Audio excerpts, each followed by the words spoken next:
आज हम लोग वर्क एनर्जी पावर में से वर्क वाला पार्ट हमने लास्ट क्लास में कंप्लीट कर लिया था, जो कि हमारा लेक्चर नंबर 1 था। आज लेक्चर नंबर 2 में हम एनर्जी के बारे में पढ़ेंगे। हेडिंग डालें energy. The energy of a body is defined as the energy of a body is defined as its capacity और एबिलिटी, इट्स कैपेसिटी और ability of doing work. The capacity or ability of doing work is known as energy. आपके अंदर जो किसी काम को करने की कैपेसिटी है वो तभी आती है जब आपके अंदर एनर्जी प्रेजेंट होता है। अगर आपके पास एनर्जी नहीं है तो आप कोई काम को नहीं कर पाएंगे, because energy is the only thing which is required to perform a particular work.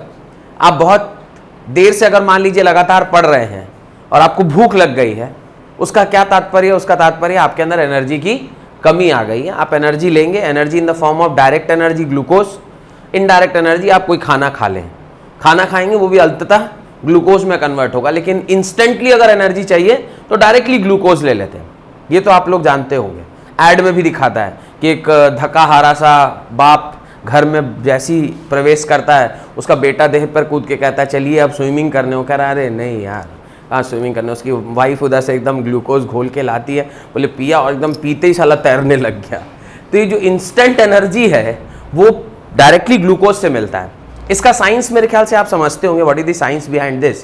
कि खाना अगर हम खाते हैं तो it will take another 3 to 4 hours in order to convert that food into carbohydrate and hence into the simplest form, और जो फिर अल्टीमेटली खाने के बाद जो आप सांस ले रहे हैं वो सारी ऑक्सीजन और वो मिलकर energy in the form of ATP, adenosine triphosphate या फॉस्फेट, ऐसा कुछ उसके फॉर्म में वो कन्वर्ट होती है और फिर आपको एनर्जी मिलता है। अब ये जो 3 घंटे का कार्यकाल है इसको आपको कम करना है, तो आप डायरेक्टली क्या करिए, ग्लूकोज खा लीजिए। डायरेक्टली ग्लूकोज लिया तो फिर डायरेक्ट एनर्जी ही मिल गया, फिर वो जो बीच का 3 घंटे का कार्यकाल था वो स्किप हो गया। तो ये एनर्जी वही है जिसकी वजह से हम लोग ये काम कर पाते हैं। और एनर्जी का जो सोर्स है या एनर्जी का जो जहां से हमें एनर्जी मिलती है, दैट इज एक्चुअली हमारे इस धरती पर फूड।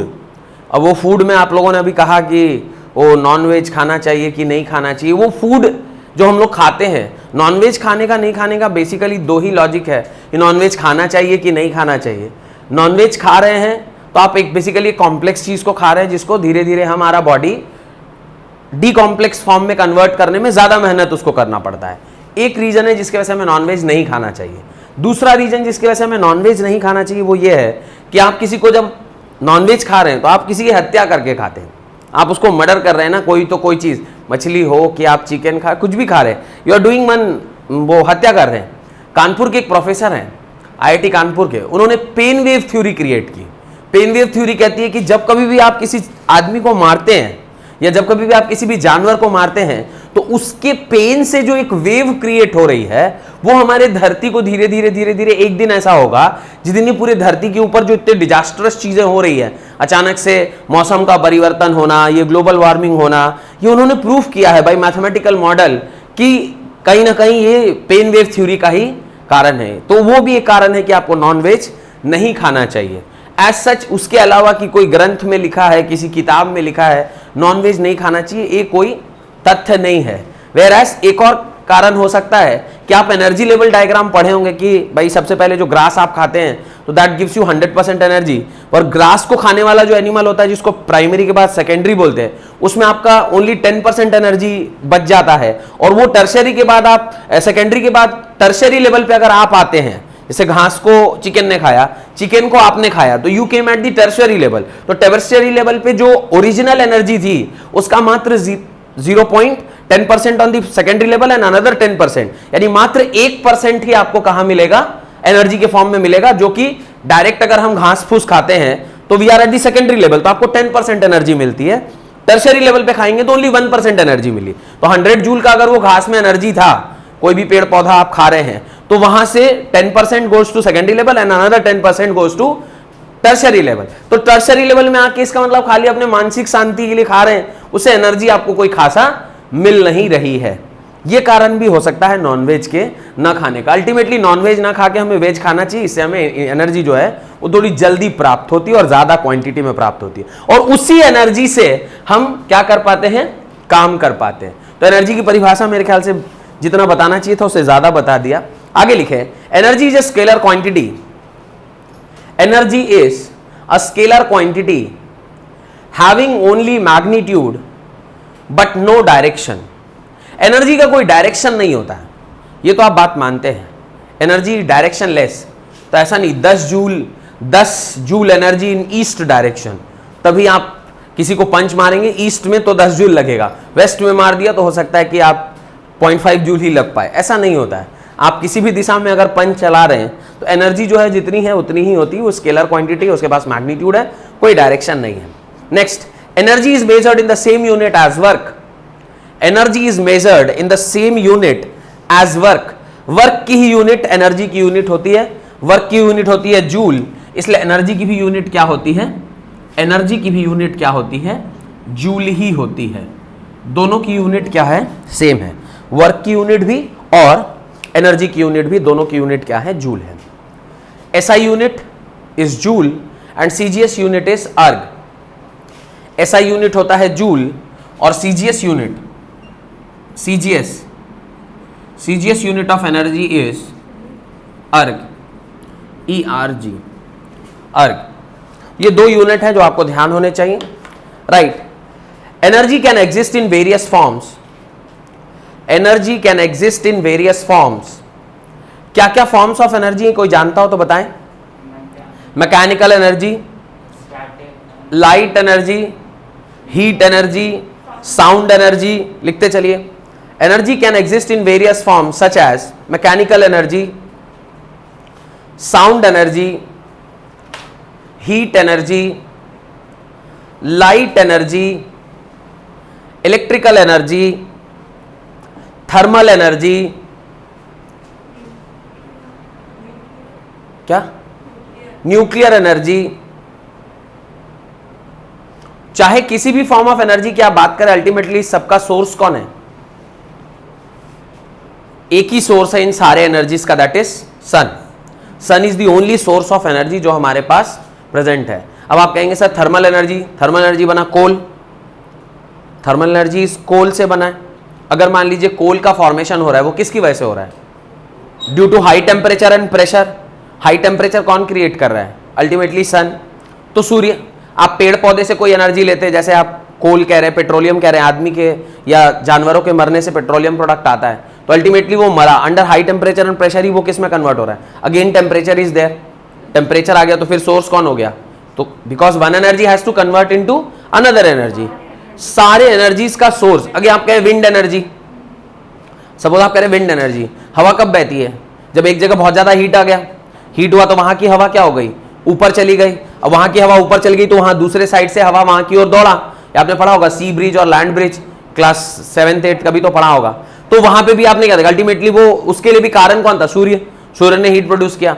आप कोई भी सो कॉल्ड एनर्जी उठा ले, लाइट एनर्जी, लाइट एनर्जी का सोर्स भी क्या है, लाइट एनर्जी का सोर्स एक तो डायरेक्ट सोर्स सन, इनडायरेक्ट सोर्स जो हम लोग ये लाइट जला रहे हैं, ये भी किससे जल रहा है, इसका भी सोर्स क्या है, आप ये पावर प्लांट में प्रोड्यूस कर रहे हैं।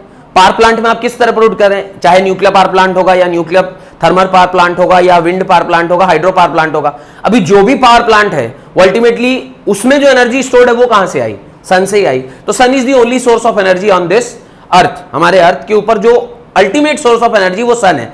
उसी से जो एनर्जी मिलती है उसी एनर्जी को हम हेर फेर कर रहे हैं, कोई इधर से उधर ले जा रहा है उसे। अभी सूर्य नहीं होगा तो खाना बनेगा, मतलब खाना पकेगा क्या, मतलब खाना पकाने के लिए जो गेहूं चाहिए, धान चाहिए, वो उगेगा क्या, वो नहीं उगेगा। अब उसमें वही एनर्जी स्टोर्ड है, वो एनर्जी उसमें स्टोर्ड है। वो जो धान हुआ वो फिर मान लीजिए आपने खाना खाया, फिर आपके अंदर वो एनर्जी आई। तो अल्टीमेटली एक ही सोर्स है एनर्जी का, उसी सोर्स ऑफ एनर्जी से हम सारे फॉर्म्स ऑफ एनर्जी की बात करते हैं। तो solar energy is the source of all energy. Note डाल के इस बात को लिख लें, solar energy is the source of all energies present on this earth.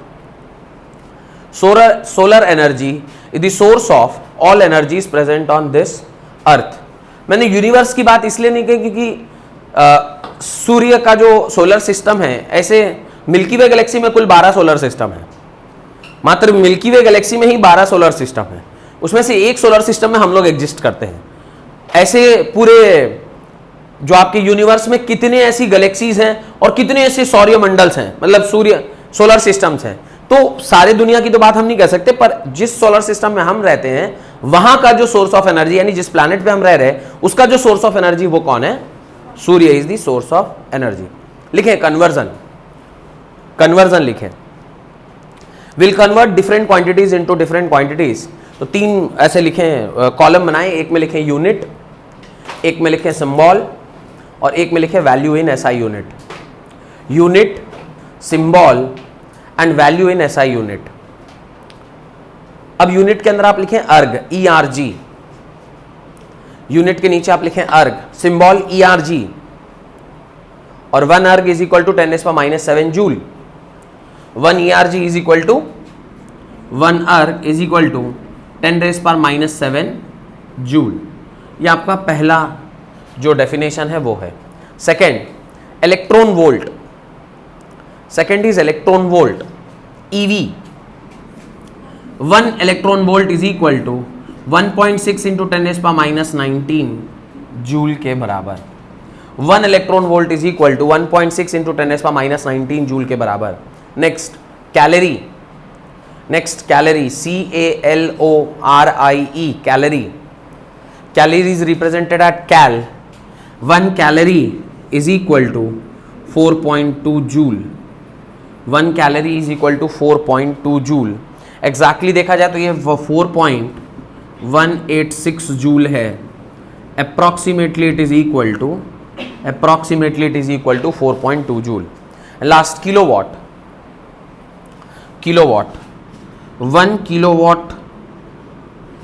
Kilowatt hour is equal to 3.6 into 10⁻⁶ joule.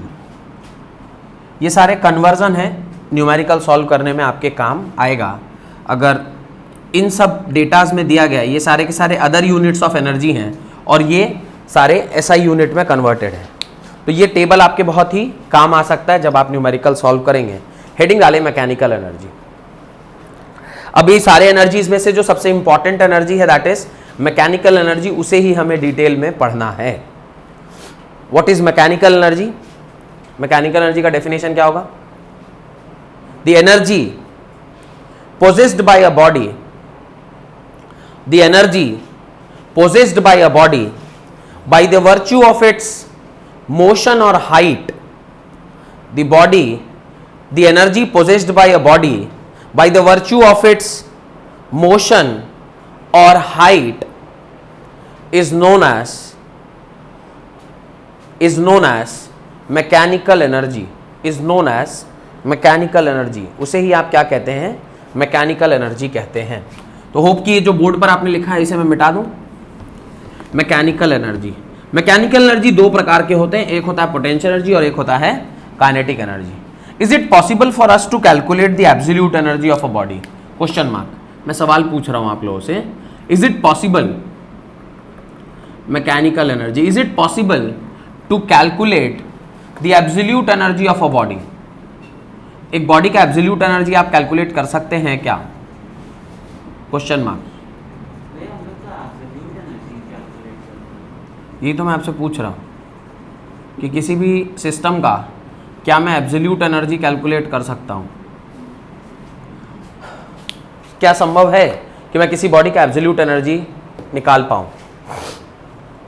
मान लीजिए मेरे शरीर का ही आपको एब्सोल्यूट एनर्जी निकालना है कि मेरे शरीर में कितना एनर्जी प्रेजेंट है।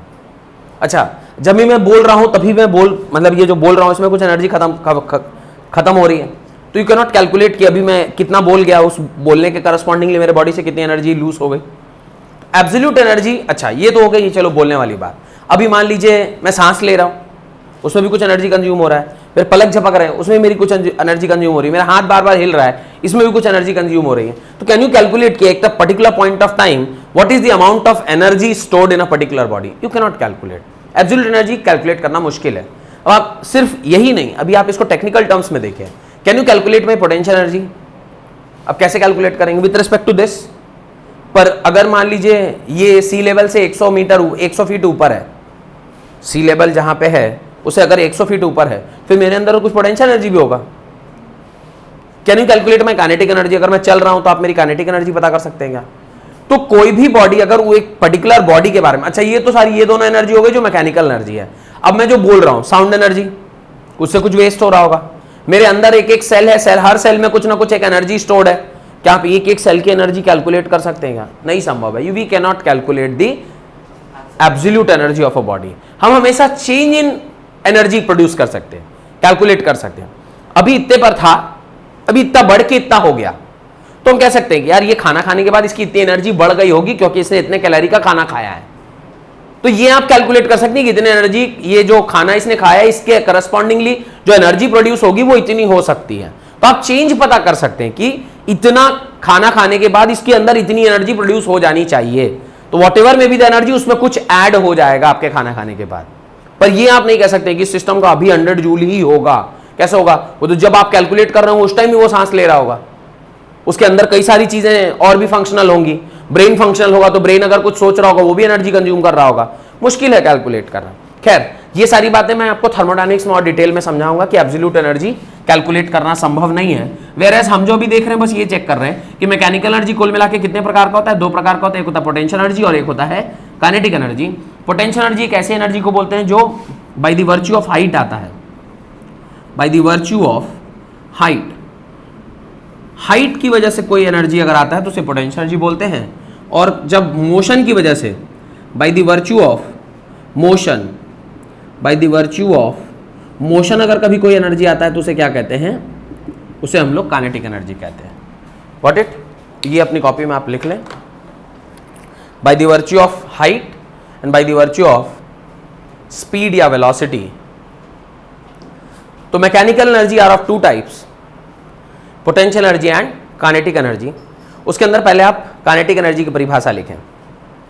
Right the definition of kinetic energy.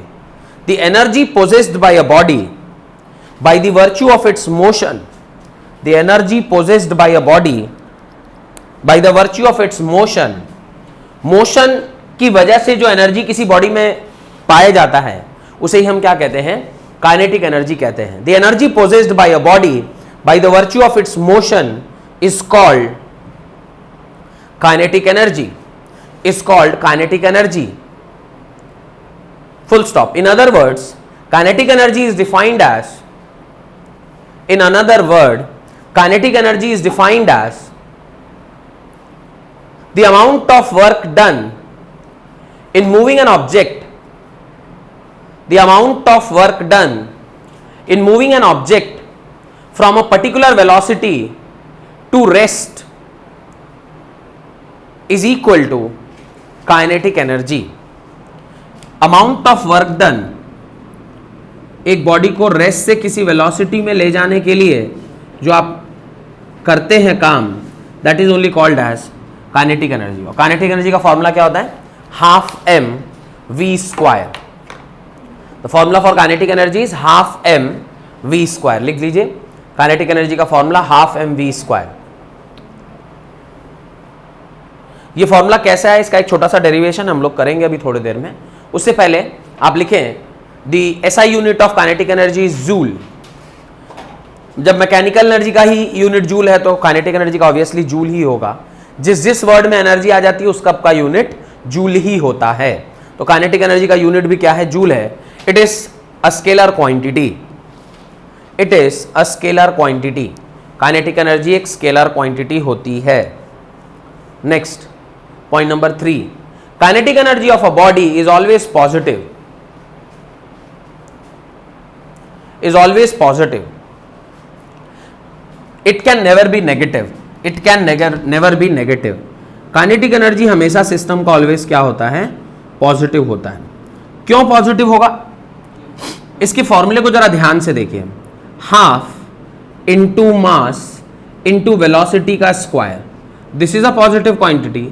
Mass always positive ही होता है और किसी भी चीज का स्क्वायर करेंगे तो वो भी पॉजिटिव होगा।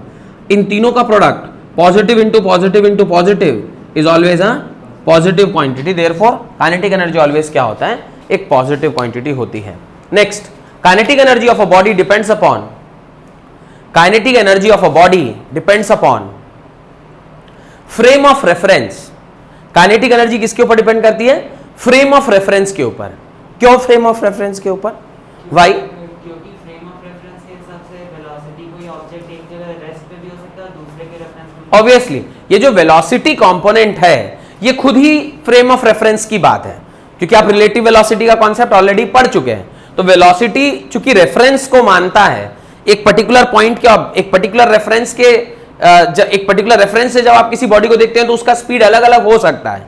एक कार के अंदर बैठा हुआ इंसान और कार के बाहर बैठा हुआ इंसान, दोनों की वेलोसिटी अलग अलग हो सकती है अगर आप एक किसी तीसरे ऑब्जेक्ट के अंदर उस दोनों बॉडी को देख रहे हैं। तो वेलोसिटी चूंकि रेफरेंस के ऊपर डिपेंड कर रहा है, तो काइनेटिक एनर्जी भी किसके ऊपर डिपेंड करेगा? रेफरेंस के ऊपर डिपेंड करेगा। लिखें, measurement of kinetic energy, derivation है किस प्रकार से आप काइनेटिक एनर्जी को डिराइव करते हैं। Measurement of kinetic energy, right. अब देखिए किस प्रकार से डेरिवेशन किया जा रहा है। हम लोग डेफिनेशन यूज कर रहे हैं वर्क डन का, और उससे हम लोग निकालने की कोशिश करते हैं कि कैसे आपका ये इक्वेशन आएगा। लिखे, अ body is given a force F, a body is given a force F, is given a force F in order to move from one place to another having a distance ds. In order to move a body from one place to another having a distance ds, assuming the body to be at rest initially, assuming the velocity of the body to be at rest initially and reaches a velocity of v finally, and reaches a velocity v finally, final velocity उसकी क्या है? v के बराबर है। इस तरह का diagram आप अपनी कॉपी में बनाएं और वहां से हम लोग वर्क की परिभाषा से इसका डेरिवेशन को स्टार्ट करते हैं। dw is equal to F dot D s, dw is equal to F dot D s. अब आप वर्क को इंटीग्रेट करेंगे तो ये क्या आ जाएगा? कैपिटल W, और मास F को आप F इंटू डी एस के बारे में जब बात कर रहे हैं तो आप फोर्स को क्या लिख सकते हैं? Force can be written as mass into acceleration dot D s, और इस तरफ तो कैपिटल W हो गया। Capital W is equal to mass constant है, पर acceleration can be written as dv by dt, acceleration can be written as dv by dt। और एक बार आपने इस प्रकार से लिख दिया, यहाँ पे लिख लीजिएगा कि एक्सेलरेशन आपने क्या लिखा है? dv बाई dt लिख रखा है, तो ये आपने यहाँ पे डाला और उससे से आपका अगला स्टेप आ गया। देन यहाँ पे थोड़ा सा और बुद्धि लगाइए, work done is equal to m, इसको मैं ऐसा लिख सकता हूँ क्या? m into D v into d S by D t, और आपको पता है वेलोसिटी इज इक्वल टू क्या होता है? D S by D t. तो कैन आई राइट इसके जगह पे velocity m is equal to m v d v integration, ये इंटीग्रेशन तो चल ही रहा है साथ साथ। अब work done is equal to mass v dv का होगा v square by two, v square by two, और लिमिट आप कहाँ से कहाँ डालोगे? Initial speed was 0 and final speed was v के बराबर। बस work done is equal to m upper limit v square by two minus 0 square by two, work done is equal to m v square by two, work done is equal to half m v square. ये work done ही किसके बराबर है? This work done is only equal to kinetic energy, this work done is only equal to kinetic energy. तो ये work done kinetic energy के बराबर आ गया। कोई डेरिवेशन में दिक्कत है तो पूछिए। छोटा सा डेरिवेशन है लेकिन काफ़ी महत्वपूर्ण, कि हाफ एम वी स्क्वायर है जो काइनेटिक एनर्जी का फॉर्मूला है, ये कहाँ से आता है, तो उसका एक छोटा सा डेरिवेशन है जो आपको पता होना चाहिए। Right, kinetic energy of the body is equal to 1/2 the product of mass of the body. Kinetic energy of the body is equal to 1/2 the product of the mass of the body and square of its velocity, and square of its velocity. Velocity का square into mass into half is the formula for kinetic energy. और यहां से मुझे एक चीज पता चलती है कि kinetic energy is directly proportional to mass and kinetic energy is directly proportional to velocity का स्क्वायर। तो ये भी बात आपको यहां लिख लेना चाहिए। According to the above formula, according to the above formula, kinetic energy is directly proportional to mass and directly proportional to square of the velocity, directly proportional to square of the velocity। यहां तक हो गया। Heading डालें, relationship between kinetic energy and linear momentum. Relationship between kinetic energy and linear momentum. Linear momentum और kinetic energy के बीच का आपको रिश्ता निकालना है, रिलेशनशिप निकालना है, आपको रिलेशनशिप निकालना है काइनेटिक एनर्जी और उसके बीच में, राइट। मोमेंटम क्या होता है? Mass into velocity. ये हम लोगों ने बहुत पहले देख रखा है। और काइनेटिक एनर्जी किसके बराबर होती है? काइनेटिक एनर्जी बराबर होती है हाफ mv स्क्वायर के। बस हम इन दोनों के बीच में रिलेशन निकालना है, तो इसको जरा ऐसे लिख सकते हैं क्या? Half m square v square by एक m नीचे डाल दिया, ये काइनेटिक एनर्जी हो गई। अगले स्टेप में कहने right, kinetic energy is equal to half mv का होल स्क्वायर बाई m। अगले स्टेप पे कहने right, kinetic energy is equal to half mv मतलब p square by m, p square by m। और kinetic energy is equal to p square by 2m। p is equal to p square is equal to twice of m into kinetic energy and p is equal to under root 2m K E के बराबर। p is equal to under root 2m K E के बराबर। ये एक relationship है kinetic energy और momentum के बीच में। इसको आप अपनी कॉपी में लिख लें। बहुत सरल है, मतलब मेरे ख्याल से सिर्फ एक बार ही देख लेने से आपको समझ में आ जाएगा, कोई बहुत ज़्यादा इसमें दिमाग नहीं लगाना है। ये मोमेंटम है, p is equal to m v, kinetic energy half M we square. मैंने ऊपर मास से मल्टीप्लाई किया तो नीचे भी डिवाइड कर दिया, ये एम वी का होल स्क्वायर हो गया और m v is equal to p है तो ये p का होल स्क्वायर हो गया। यहाँ से आपने p स्क्वायर को एक जगह रखा और 2m को इधर मल्टीप्लाई कर दिया तो p square is equal to 2m kinetic energy हो गया। और p चूंकि यहाँ स्क्वायर है उधर जाएगा तो अंडर रूट हो जाएगा तो 2m के ई के बराबर। इसके ऊपर कई सारे सवाल पूछे जाते हैं कि अगर आपने मोमेंटम को डबल कर दिया तो काइनेटिक एनर्जी का क्या होगा, अगर मास को डबल कर दिया तो काइनेटिक एनर्जी का क्या होगा। हाँ, आईआईटी वगैरह का भी काफ़ी थोड़ा फेवरेट है, जहाँ पे कई सारे स्टेटमेंट के सवाल वो पूछता है कि डिपेंडेंसी चेक करा रहा है कि आप समझ पाते हैं कि नहीं डिपेंडेंसी इसकी क्या होती है। लेट अस कंसिडर 3 केसेस, लिखिए इसके नीचे, let us consider 3 cases as given below.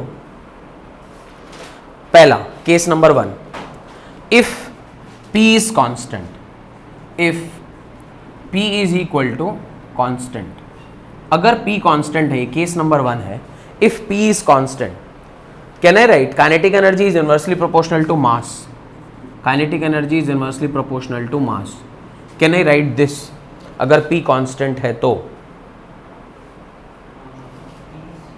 ये रिलेशनशिप आपको दिखा पाएगा। ये अगर ये कांस्टेंट है तो kinetic energy is inversely proportional to mass, दिखाई दे रहा है। तो अगर आप काइनेटिक एनर्जी वर्सेस मास का ग्राफ बनाएंगे, काइनेटिक एनर्जी वर्सेस मास का ग्राफ बनाएंगे तो इनवर्सली प्रोपोर्शनल का ग्राफ कैसा होता है? इस तरह का एक ग्राफ आपका हो जाएगा। तो this is the graph between kinetic energy and mass. क्या चीज़? यहाँ पे हाँ, ये इन टर्म्स ऑफ वेलोसिटी हम लोग जब बात कर रहे हैं तब, ये कह रहा है इन टर्म्स ऑफ मोमेंटम जब बात कर रहे हैं तो इनवर्सली प्रोपोर्शनल आ रहा है। तो हम इसी रिलेशनशिप के बेसिस पर ये केसेस लिख रहे हैं अभी, ठीक है। Next, if kinetic energy is constant, case number 2, if kinetic energy is constant. Second case है इफ के ई इज कांस्टेंट, के ई इज कांस्टेंट। अगर के ई कांस्टेंट होगा तो आप क्या कह सकते हैं? p square is directly proportional to m, p square is directly proportional to m और p is proportional to under root m, p is proportional to under root m, कोई दिक्कत? और इसकी जब आप ग्राफ बनाएंगे पी स्क्वायर और m की graph, when you draw graph between p square and m, वो ग्राफ कैसा होगा? तो पी स्क्वायर और एम के बीच का ग्राफ जब हम बनाएंगे वो ग्राफ कैसा होगा उसको जरा देखते हैं। पी स्क्वायर और एम के बीच का ग्राफ है, पी स्क्वायर और एम के बीच का graph, this graph will be something like this. P square और एम के बीच का ग्राफ समथिंग लाइक दिस।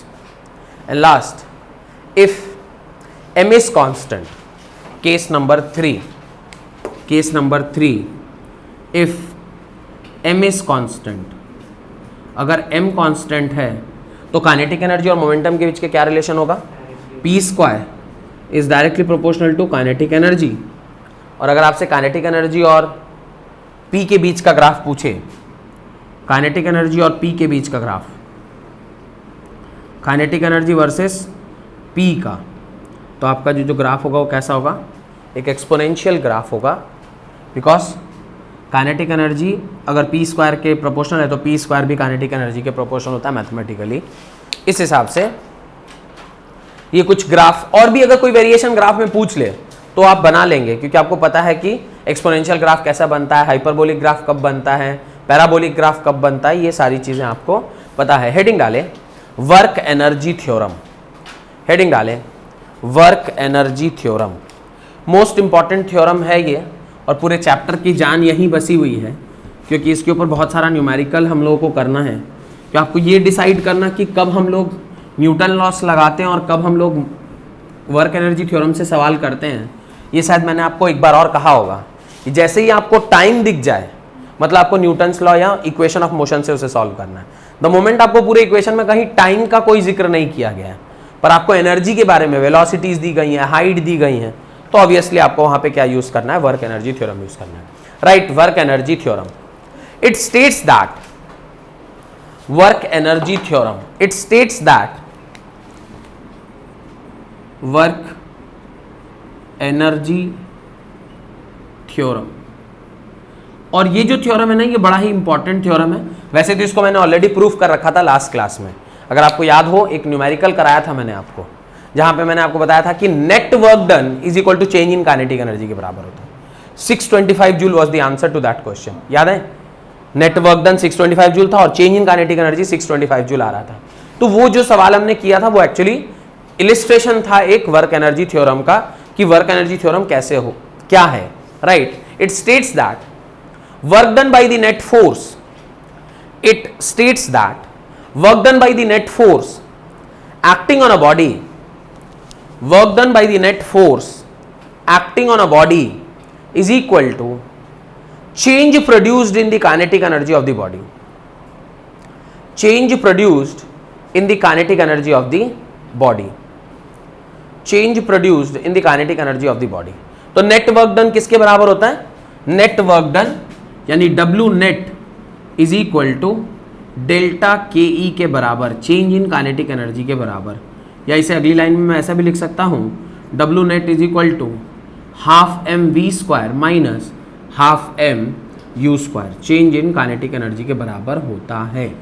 इसका एक छोटा सा डेरिवेशन है, जल्दी से देख लेते हैं, तो इससे समझ में आ जाएगा कि कितनी आसानी से डेरिवेशन हो रहा है।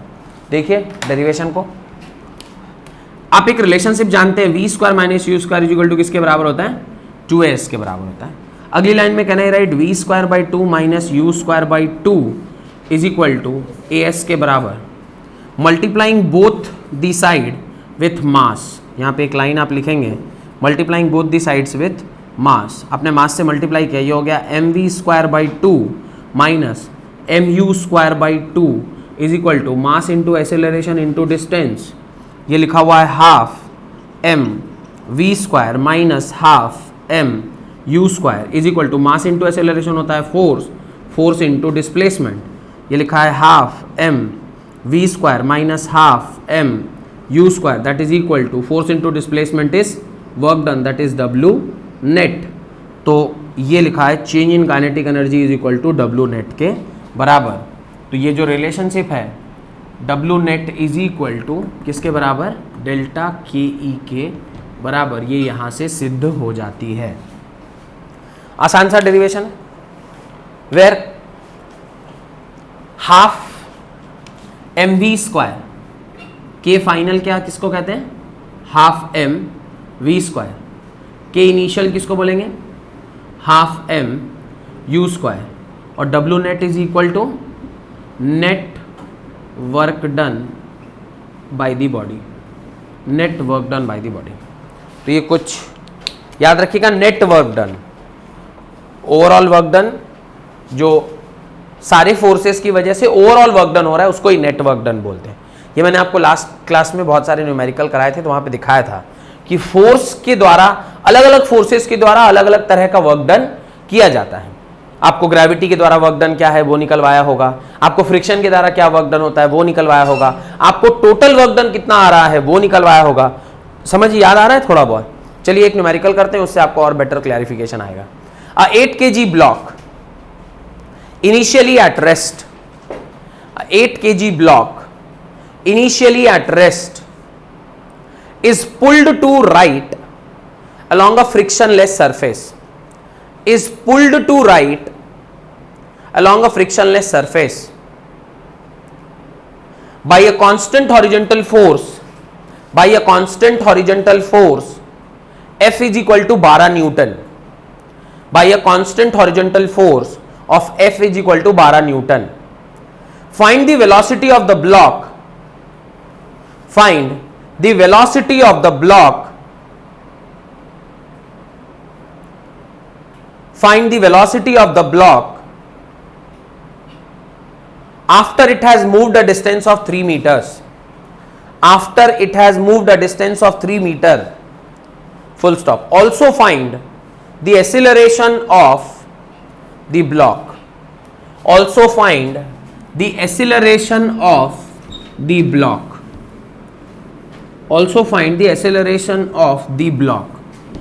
अब ये सवाल को देखने के बाद आपको कैसे फील आना चाहिए कि यहाँ पे वर्क एनर्जी थ्योरम लगेगा, कि देख के तो लग रहा है न्यूटन्स लॉ से भी बन जाएगा, क्योंकि F is equal to ma जैसा भी लग रहा होगा, वेलोसिटी दी गई है, आपको फोर्स दिया गया है, तो आप ये डिसाइड करना ही हमें थोड़ा सा मुश्किल होता है। तो ध्यान से देखिए, ये अगर आपका कोई एक ऑब्जेक्ट है जिसका उसने वेट कितना दिया हुआ है, 8 kg दिया हुआ है, कह रहा है एक फ्रिक्शनलेस सरफेस के ऊपर आपने इस बॉडी को कितने न्यूटन से भगाया है, 12 न्यूटन से भगाया है, और आप 3 मीटर इसको ट्रैवल कराए, कितना मीटर ट्रैवल कराए हैं, 3 मीटर ट्रैवल कराए हैं।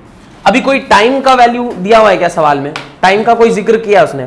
देखिएगा, याद रखिएगा, जब भी कभी टाइम नहीं दिया गया हो तो ज्यादातर चांसेस होंगे वहां पे क्या लग रहा होगा, वर्क एनर्जी थ्योरम लग रहा होगा। तो बस सबसे पहले आप इसके ऊपर वर्क निकाल लें कि वर्क इसका कितना आएगा।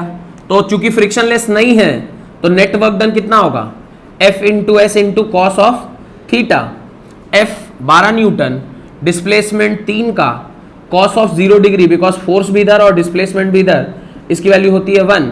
वर्क डन कितना आ गया, 36 जूल आपका वर्क डन निकल के आ गया। The work done is 36 joule. अब एक बार आपका वर्क डन निकल के आ गया 36 जूल, तो इनिशियली ये बॉडी किस पे थी, रेस्ट पर थी। वो कह रहा है क्या, रेस्ट पर है, एट रेस्ट। तो initially the body was at rest, u is equal to 0, और फाइनली v वो कुछ अटेंड कर लिया है जो हमें नहीं मालूम है, तो we want to calculate this v।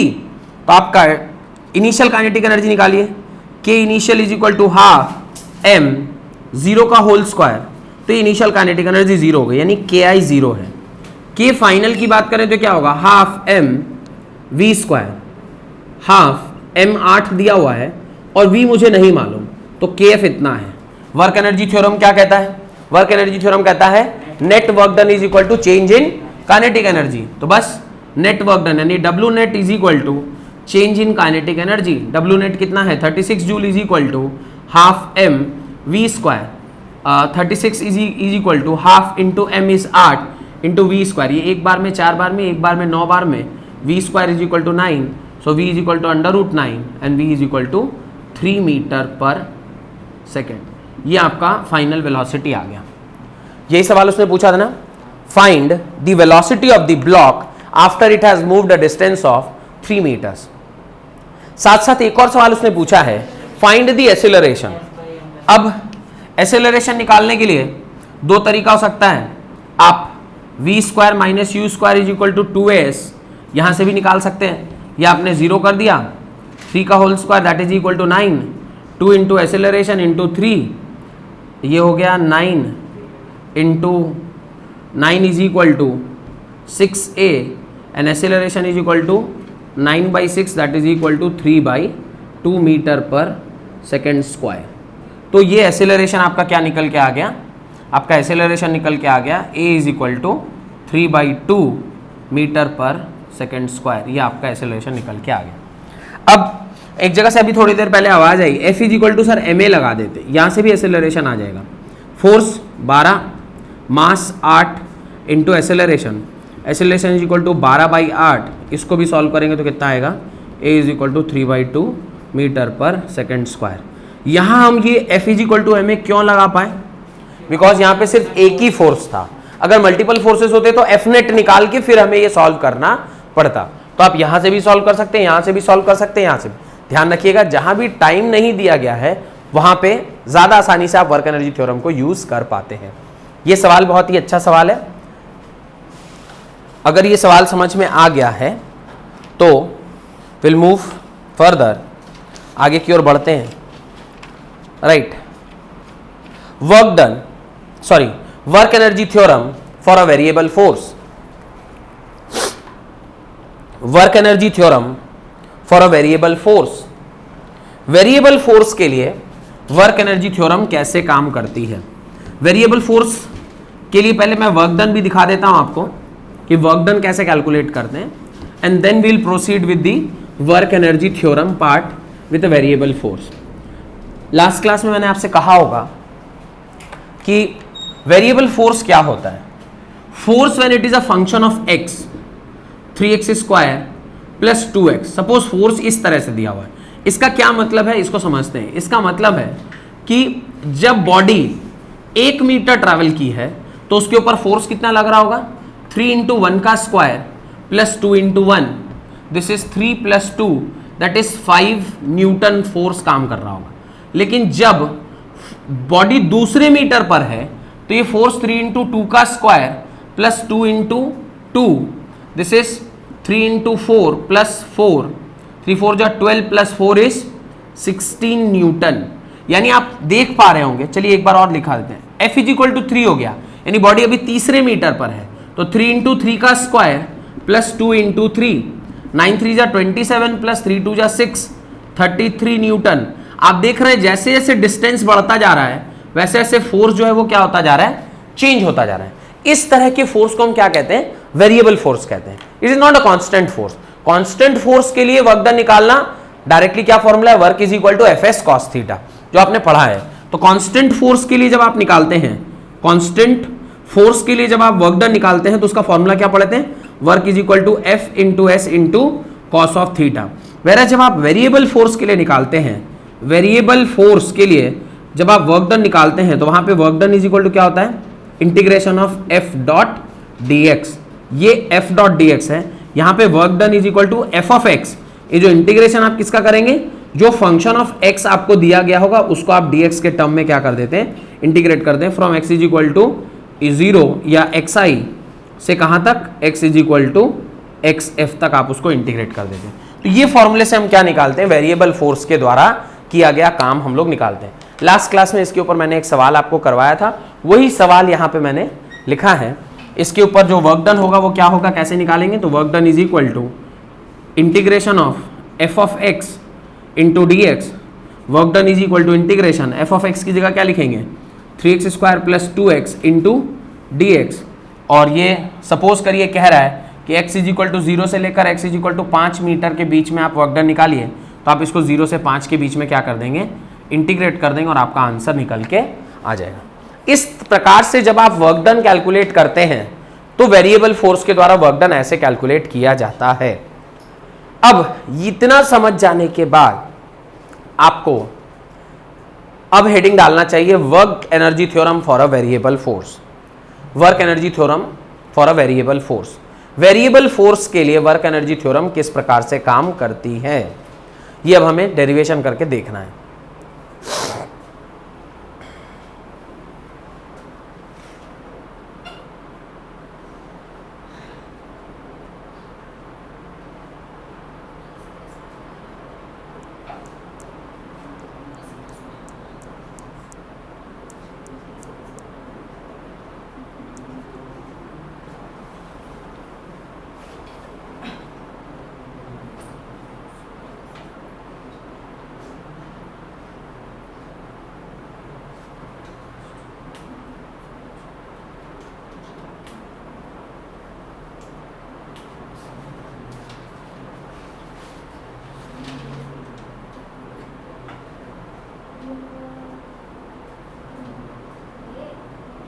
हो गया।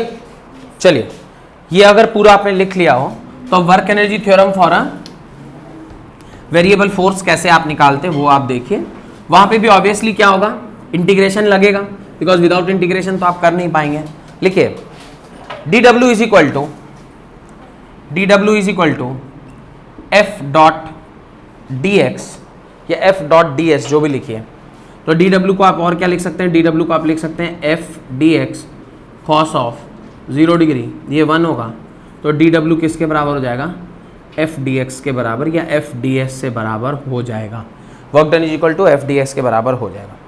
Now next, the time rate of change in kinetic energy, the time rate of change in kinetic energy. Time rate of change of kinetic energy मतलब आपने D के by D T कर दिया। D के by D T मतलब D of D by D T of what, half M we square. इसको आपने differentiate किया विथ रेस्पेक्ट टू टाइम।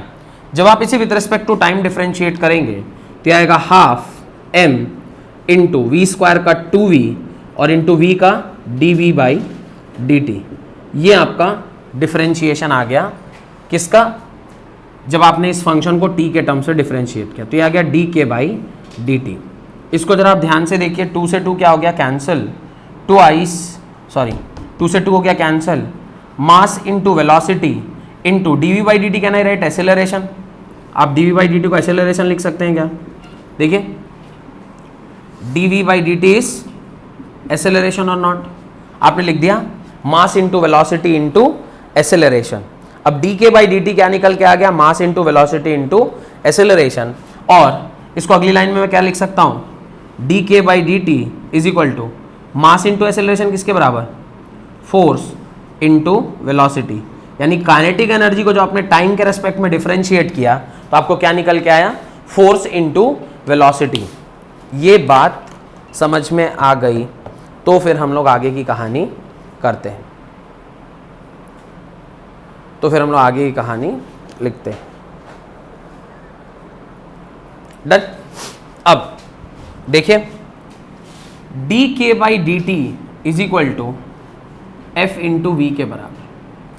अब मुझे D K is equal to F V D T लिख सकता हूं क्या, इसको इंटीग्रेट करेंगे कहां से कहां तक, के इनिशियल से लेके के फाइनल तक, और ये टाइम का टर्म है तो इसको डिफरेंशिएट करेंगे from T is equal to 0 से लेके। खैर अभी इसको इंटीग्रेट करते हैं, उससे पहले can I write velocity is equal to D S by D T, can I write velocity is equal to D S by D T. अच्छा यहाँ से क्या लिख सकते हैं कि D S is equal to V D T, ये लिख सकते हैं क्या, D S is equal to V D T, D S is equal to V D T. यानी ये वी डी टी के जगह पे मैं डी एस लिख सकता हूँ क्या, इंटीग्रेशन के आई से K F D K is equal to integration F dot D S लिखूँ या एक्स लिखूँ, बात एक ही है।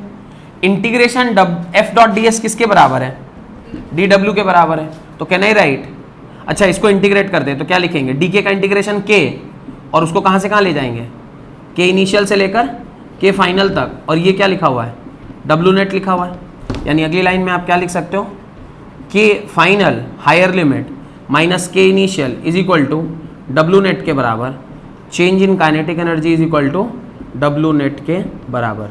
तो वेरिएबल फोर्स के लिए भी आपने जब लिखा तो क्या आया, चेंज इन काइनेटिक एनर्जी किसके बराबर आया, वर्क डन के बराबर। ठीक है, तो यहाँ पे वर्क डन बस याद रखिएगा, वर्क डन आपने क्या लिखा है, X is equal to X I से लेकर X is equal to X F तक। तो आप इसे लिख सकते हैं डब्ल्यू नेट, सॉरी आप इसे लिख सकते हैं K I minus sorry K F minus K I, K F minus K I is equal to integration X is equal to X I से लेकर X is equal to X F dot D X के बराबर। This is the work energy theorem in variable form, work energy theorem in variable form.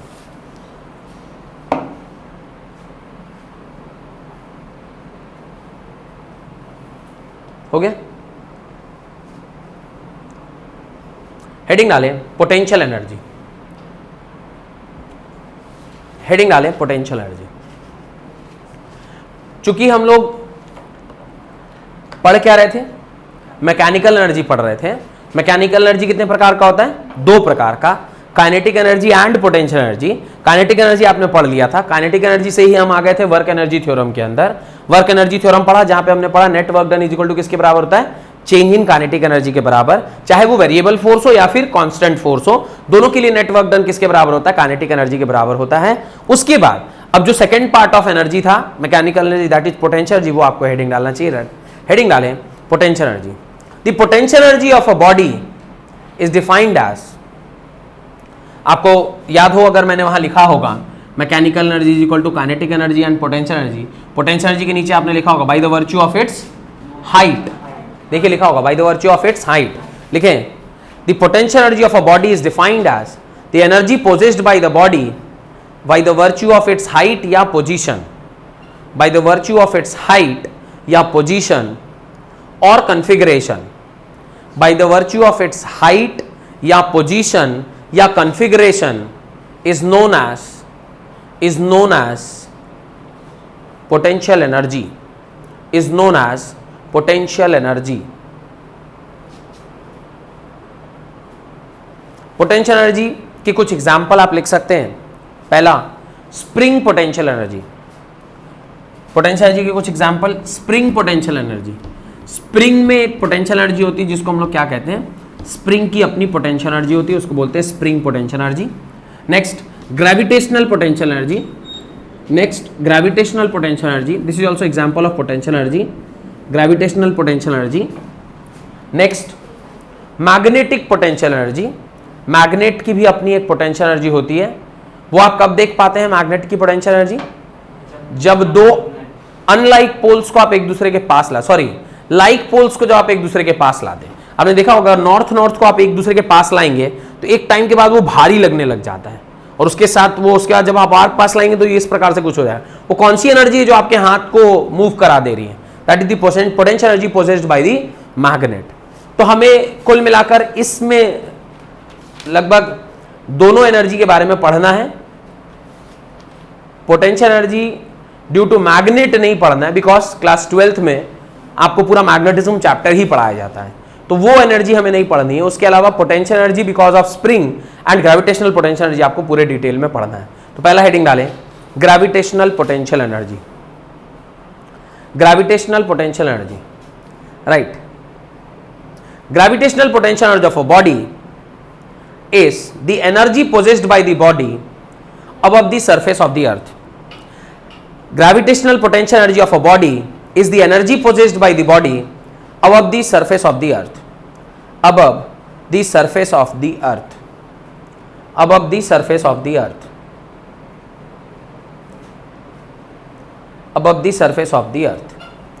और जब कभी भी कोई body किसी सरफेस के ऊपर रखा हो, जैसे ये हमारा एक बॉडी है और इसको आप एक जगह से दूसरी जगह यहाँ पर लेकर जा रहे हैं, तो अगर आपने h हाइट इंक्रीज किया है इसके बॉडी को, this was A position and this is B position, तो यहाँ से यहाँ आने में जो बॉडी के पास एक पोटेंशियल एनर्जी डेवलप हुई, वो अगर इस बॉडी का मास कितना है m है, ग्रेविटी जो एक्ट कर रही थी वो g, तो ये हो गया फोर्स, और फोर्स इनटू डिस्प्लेसमेंट h के बराबर, तो पोटेंशियल एनर्जी कितना निकल के आ गया?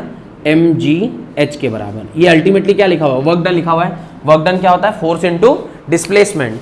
फोर्स और डिस्प्लेसमेंट चूंकि सेम दिशा में है तो फोर्स और डिस्प्लेसमेंट मिलकर उसे क्या बना रहा है? mgh के बराबर बना रहा है। तो ये आप अपनी कॉपी में लिख लें।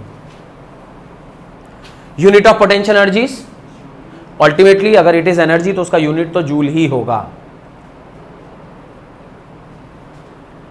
नेक्स्ट,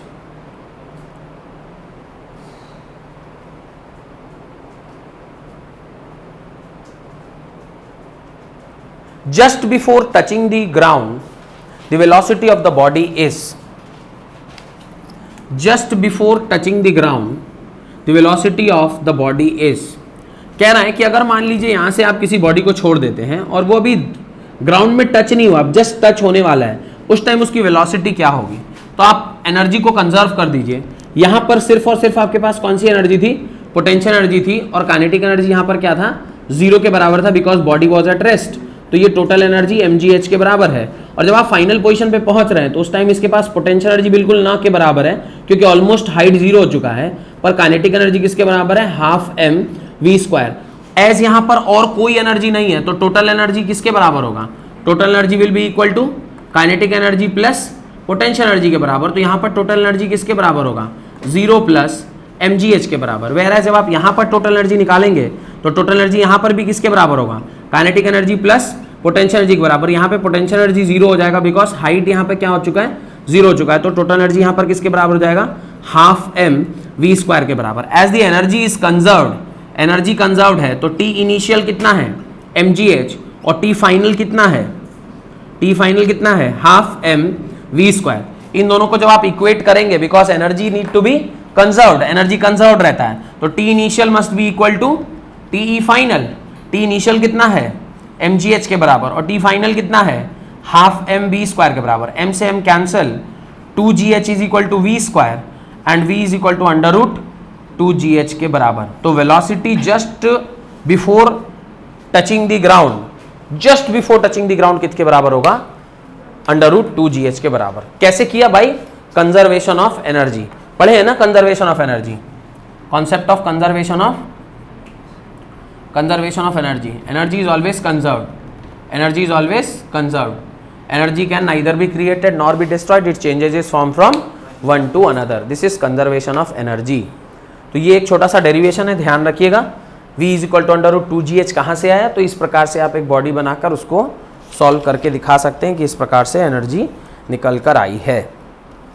एक क्वेश्चन लिखे, right, a block of mass 1 kg, ये हो गया यहां तक, जल्दी लिखिए। A block of mass 1 kg moving on an horizontal surface, a block of mass 1 kg moving on an horizontal surface with a speed of u is equal to 2 meter per second, with a speed of u is equal to 2 meter per second, enters a rough patch ranging from x is equal to 0.1 meter to x is equal to, ranging from 0.1 meter to x is equal to 2.01 meter. The retarding force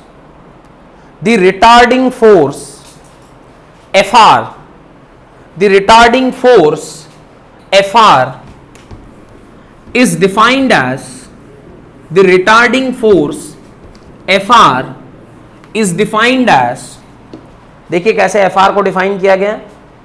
Fr is equal to minus K by X, जब body किस किस के बीच में है? 0.1 से लेकर x जो लाई कर रहा है वो 2.01 के बीच में है, और this friction is 0 when the body is x less than x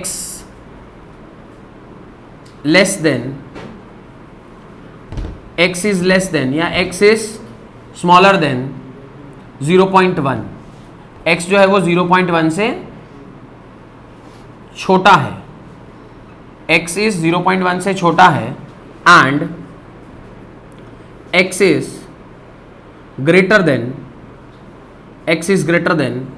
2.1। इसके लिए क्या है? 0 है। इन दोनों के लिए क्या है? बराबर है।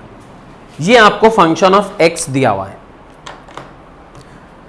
Where kinetic energy 0.5 joule, where kinetic energy is 0.5 joule.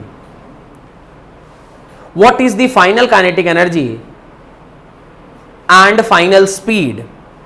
What is the final kinetic energy and final speed of the block as it crosses the patch, as it crosses the patch, as it crosses the patch।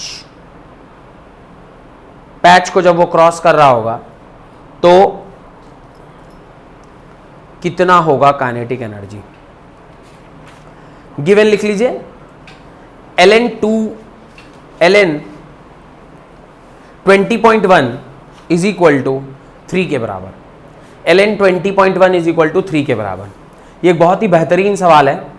सबसे पहले तो ये सवाल ही समझना अपने आप में एक कठिन काम है और उसको सॉल्व करना उससे भी ज़्यादा कठिन है, पर सवाल समझ जाएंगे तो सॉल्व करना बहुत ही आसान हो जाएगा। क्या कह रहा है ध्यान से देखिए, एक ब्लॉक है जो इस प्रकार से इस तरह से बॉडी ट्रैवल कर रहा है। अब ये इस तरह से ये ब्लॉक था और इस ब्लॉक का कुछ मास वगैरह दिया हुआ है क्या? 1 kg का ये ब्लॉक है और ये एक पाथ पर ऐसे ट्रैवल कर रहा है। चल रहा था, अचानक x is equal to 0.1 metre पर जब ये पहुंचा, इसके बाद से इसको क्या लगने लग गया? फ्रिक्शन लगना स्टार्ट हो गया, बिकॉज ये एक रफ पैच था और x इज इक्वल टू कहां तक ये रफ पैच है? 0.1 मीटर तक है और इसके बाद फिर ये फ्रिक्शनलेस सरफेस है। कह रहा है जस्ट जब ये बॉडी इस पैच को क्रॉस किया है उस टाइम पर इसकी काइनेटिक एनर्जी जो फाइनल है वो निकालनी है आपको और जो फाइनल वेलोसिटी है वो निकालनी है। ऑब्वियसली अगर आप काइनेटिक एनर्जी निकाल लेंगे तो काइनेटिक एनर्जी फाइनल किसके बराबर होता है? हाफ m v स्क्वायर के बराबर। काइनेटिक एनर्जी फाइनल निकल गया, मास 1 है, तो आप बड़ी आसानी से v फाइनल भी निकाल लेंगे। तो v फाइनल निकालना कोई बहुत भारी काम नहीं है। मेन आपका एम होना चाहिए क्या निकालना है? काइनेटिक एनर्जी फाइनल आपको कैलकुलेट करना है। अब जैसे ही काइनेटिक एनर्जी फाइनल आपको कैलकुलेट करना होगा तो यहां पर जो वर्क कर रहा है वो एक ही वर्क है, माने एक ही फोर्स है जो काम कर रहा है। कौन सा फोर्स है? दैट इज फ्रिक्शन फोर्स, और तो कोई फोर्स हॉरिजॉन्टल डायरेक्शन में नहीं लग रही है। तो work done is equal to किसके बराबर होगा? Change in kinetic energy. तो आप फॉर्मूला क्या लिखेंगे? वह W net is equal to delta K E के बराबर। W नेट किसके बराबर आएगा? सिर्फ और सिर्फ वो फ्रिक्शन की वजह से delta K E, K final minus K initial is equal to W net के बराबर। अब देखिए के इनिशियल का डेटा शायद आपको दिया हुआ है 0.5 जूल, ऐसा एक डेटा आपको ऑलरेडी दिया हुआ है। तो आप के फाइनल इज इक्वल टू लिख सकते हैं के इनिशियल प्लस W नेट किसके बराबर? fs cos थीटा के बराबर, fs cos थीटा। अब ये x इज इक्वल टू कहां से कहां इंटीग्रेट करेंगे? तो ये चूंकि फोर्स हमारा वेरिएबल है, तो ये वेरिएबल फोर्स का एग्जांपल ही दे रहा हूं। तो कहां से कहां? x इज इक्वल टू 0.1 से x इज इक्वल टू 2.01 तक ये इंटीग्रेट होगा। अब k फाइनल जो हमें निकालना है is equal to 0.5 plus f की जगह पे क्या लिख दूं? तो फ्रिक्शन फोर्स उसने बताया हुआ है किसके बराबर है? Friction force minus K by x के बराबर इनटू s उसने बोला है क्या कितनी दूर ट्रैवल किया है। ऑब्वियसली आप इसको घटाएंगे तो आपको समझ में आ जाएगा कितनी दूर तक ट्रैवल हो रहा है। तो जब आप इसको घटाएंगे तो कितना वैल्यू आ रहा है? 1.91। तो इसको आप घटा लीजिए, घटा के चेक करिए, जो भी आ रहा है उसको आप यहाँ पे s लिख लें और cos ऑफ 0 डिग्री, ये तो क्या हो जाएगा? 1 हो जाएगा। ये हो गया। इसको आप इंटीग्रेट कर दीजिए कहां से कहां तक? x इज इक्वल टू 0.1 से लेकर x इज इक्वल टू 2.01 तक आप इसे क्या कर दीजिए? इंटीग्रेट कर दीजिए। मुझे लगता है एक छोटी सी गलती मेरे से ही हो गई है, और 2.1 होना है या 2.01 होना है? 2.1 होता तो घट के 2 हो जाता, ये अगर 2.1 होता तो ये घट के सीधे 2 हो जाता। मेरे ख्याल से वो ज़्यादा आसान होगा सवाल को सॉल्व करने के लिए। हाँ, इनिशियल काइनेटिक एनर्जी इसमें दिया है 0.5 जूल, हाँ, लेकिन मास है 1 kg का और u दिया है 2 का। तो मास है, मास 1 kg दिया हुआ है, हाँ, और u दिया है 2 मीटर पर सेकंड का। इनिशियली u दिया हुआ है, हाँ, मूविंग विद दिस, हाँ, तो उसमें अगर लगाएंगे हाफ mv स्क्वायर तो वो तो ke जो दिया उसके बराबर आ नहीं रहा है। कितना आ रहा है? वो लगाने पे 4/2 आ रहा है, लेकिन ke 2 कैसे आएगा? 1 आएगा। काइनेटिक एनर्जी इनिशियल आएगा half m u square, half into 1 into you, 2 का होल स्क्वायर। सॉल्व करने से कितना आ रहा है? 4/2 half into 1 into this is 2 का स्क्वायर इज 4, यह आ जाएगा 2 जूल। ये आपका 2 जूल आ रहा है। पर ये 2 जूल काइनेटिक एनर्जी कहां पर है? यहां पर या यहां पर? यहां पर है ना। उसने यहां पर आपको काइनेटिक एनर्जी दे रखा है कि इनिशियल काइनेटिक एनर्जी इज 0.0। तो अभी घर्षण स्टार्ट हुआ है उस टाइम पर काइनेटिक एनर्जी दिया हुआ है। तो हम लोग यहां से यहां के बीच में ही तो लगा रहे हैं ना वर्क एनर्जी थ्योरम। इसके पहले तो इसके ऊपर कोई फोर्स ही नहीं काम कर रहा था, तो इसके ऊपर आप वर्क एनर्जी थ्योरम कहां से लगाइएगा? तो आप तो वर्क एनर्जी थ्योरम बस इन दोनों पॉइंट के बीच में लगा रहे हैं, तो आपको इस पॉइंट पर जो काइनेटिक एनर्जी उसके बारे में सोचना है, न कि यहां पर वो जो डेटा दिया हुआ है वो यहां की काइनेटिक एनर्जी के बारे में दिया हुआ है। Got it?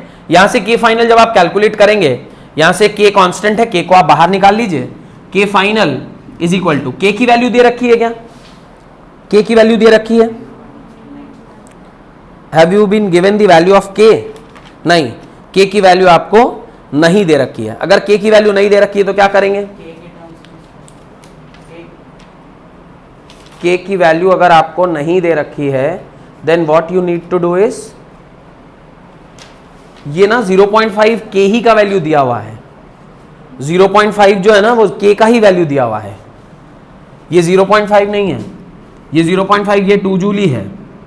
यहाँ इनिशियल भी इतना ही होगा क्योंकि यहाँ से यहाँ तो इसको कोई फ्रिक्शन मिला नहीं, फ्रिक्शन मिला नहीं तो जितनी काइनेटिक एनर्जी इसकी यहाँ होगी उतनी ही काइनेटिक एनर्जी यहाँ पर भी होगी। यहाँ के बाद से ना उसके रुकावट आना स्टार्ट होगा। तो इनिशियल काइनेटिक एनर्जी 2 है और के की वैल्यू दी गई है 0.5। तो क्वेश्चन में करेक्शन कर लीजिएगा, के की वैल्यू कितनी दी गई है? 2.5। माइनस साइन बाहर निकाल लिया, 0.5 भी बाहर निकाल लेता हूं तो ये आ गया 0.5 इंटीग्रेशन 1/x इंटू 2 dx। अब ये 2 को भी मैं बाहर निकाल लेता, 2 माइनस 0.5, 1/x का इंटीग्रेशन क्या होता है? ln x। 1/x का इंटीग्रेशन इज ln x, और इसीलिए शायद ये ln x की वैल्यू आपको वो 20.1 दिया हुआ है। रीजन 20.1 का, बिकॉज ये 10 से डिवाइड होगा तो ये 20.1 हो जाएगा। 20.1 का वैल्यू उसने दे रखा है 3, तो इसको आप सिंपली क्या कर दीजिए, सारे को मल्टीप्लाई करके से 3 से मल्टीप्लाई कर दीजिए। जब से मल्टीप्लाई करिएगा 2 माइनस 1.5 तो काइनेटिक एनर्जी फाइनल कितना निकल के आ जाएगा? काइनेटिक एनर्जी फाइनल निकल के आ जाएगा 0.5 joule. Kinetic energy final is equal to 0.5 joule. Once kinetic energy आपको निकल के आ गया तो नेक्स्ट काम क्या है? Kinetic energy final is equal to half m v final का whole square. 0.5 is equal to 1/2 into 1 into V final का होल स्क्वायर, और जब आप इसे सॉल्व करेंगे तो यार है 1, 2 into 0.5 is 1, 1 is equal to V F का whole square and V F is equal to 1 metre पर सेकेंड। ये आपका क्या हो गया? फाइनल आंसर हो गया। तो आपसे यही पूछा था उसने कि फाइनल जो है वो आंसर क्या होगा। Got it? Final velocity is 1 metre पर सेकेंड। हेडिंग डाले potential energy of a spring. Potential energy of a spring, spring की पोटेंशियल एनर्जी आपको निकालनी है। यहां तक रखते हैं, अगली क्लास में स्प्रिंग की पोटेंशियल एनर्जी और उसके आगे की कहानी को पढ़ेंगे। बहुत बहुत धन्यवाद आज की क्लास अटेंड करने के लिए।